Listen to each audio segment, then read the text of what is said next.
Hello everybody, welcome back to the channel. If it's your first time here, welcome. Today we're going to be checking out the newest pistol light offering from Streamlight, and that is their sort of newest rendition of the TLR-1, formerly TLR-1 HL, now TLR-1 HL-X. So let's get into this thing.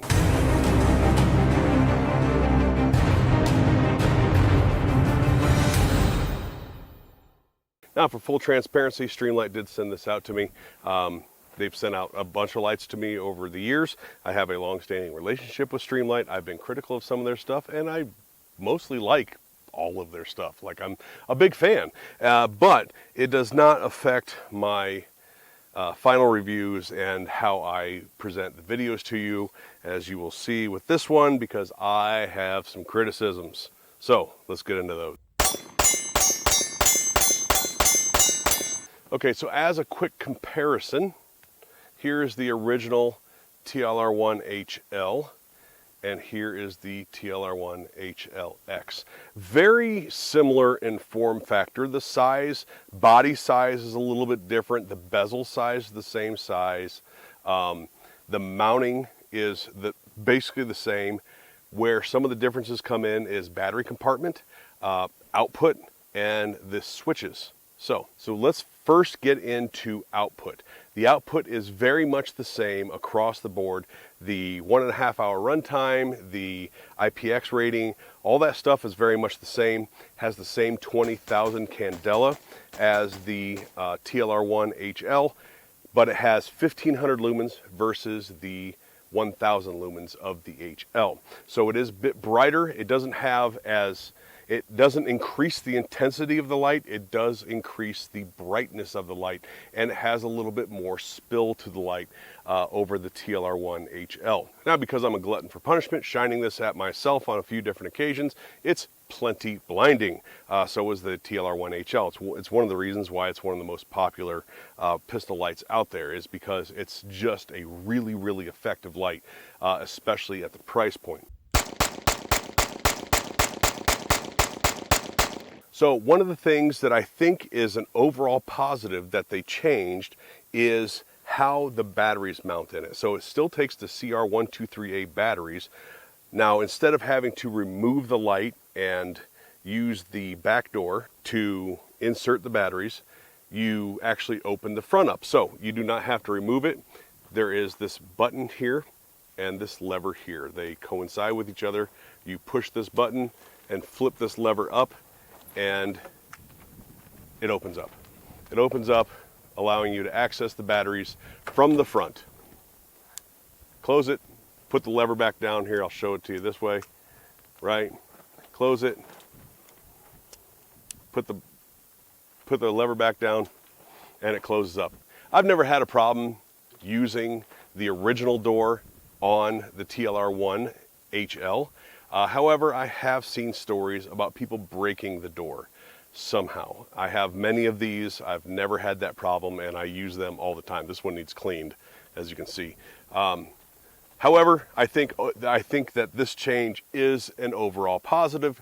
If for no other reason, it's less steps. Now, with that change, the addition of this lever here has also made it so, and of course the body is a little bit different as well, but mainly that lever there has made it so it is not compatible with a lot of high quality form-fitting Kydex and Boltron holsters. As you can see here, the original TLR-1 HL does not have that extra protrusion of the lever there, and that is an area where Kydex and holsters are normally depressed in.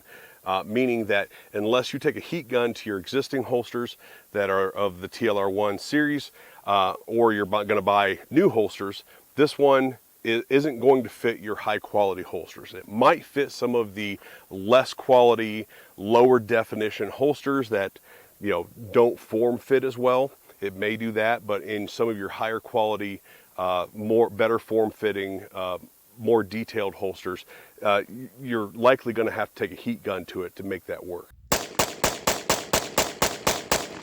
So that's big criticism number one for me, is that I hate it, any company, when they take a long-standing product that has a ton of aftermarket already existing out there, and they make changes that makes a lot of that aftermarket, and especially the stuff you already have spent hundreds and hundreds of dollars on, makes it so you can't use that stuff. I don't like it when companies do that, and so that is a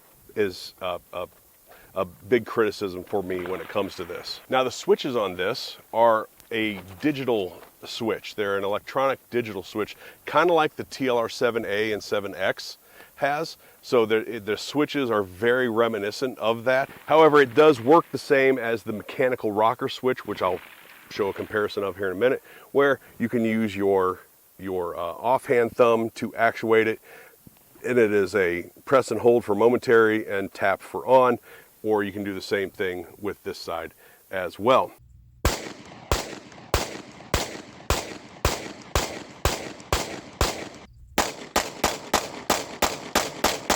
Now, mind you, my criticisms are that of my criticisms. There's a lot of people that like those digital tap switches like that.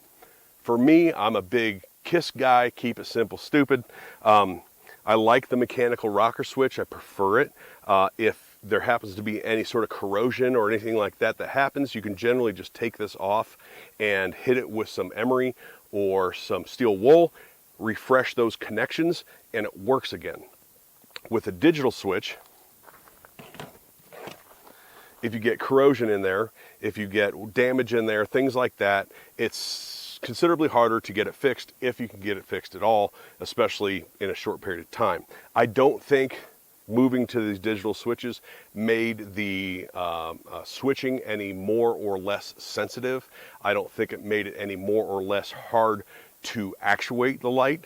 I just think that the mechanical connection with the batteries of the rocker switch is, in my opinion, a superior way of doing it over these. With that said, these do have the 10-tap programming, just like all the rest of the Streamlight weapon lights. And if you're not familiar with that, all you do is tap your button 10 times. So I'm going to do it and then press and hold on the 10th one, and you should see this change to strobe because I've already programmed it out. It's high on now, which is how I normally run it. And now if I go 1, 2, 3, 4, 5, 6, 7, 8, 9, 10, hold, see how it went to strobe? Now, if you double click, you end up in strobe mode, which I want to get the hell out of there.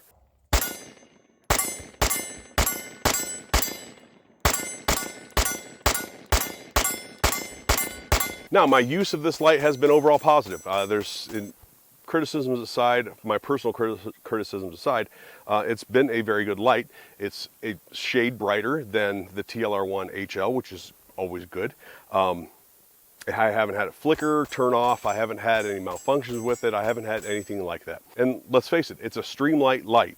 It's going to be good. That's what Streamlight makes, is good lights. So as far as function, as far as function and reliability, I have zero complaints whatsoever. So how much are you going to pay for something like this? So to the YouTube censors, I am not selling this light. I'm not selling this gun. I'm not selling anything, no regulated goods, anything like that. I'm just giving the viewer the information they need in order to make the best decision possible.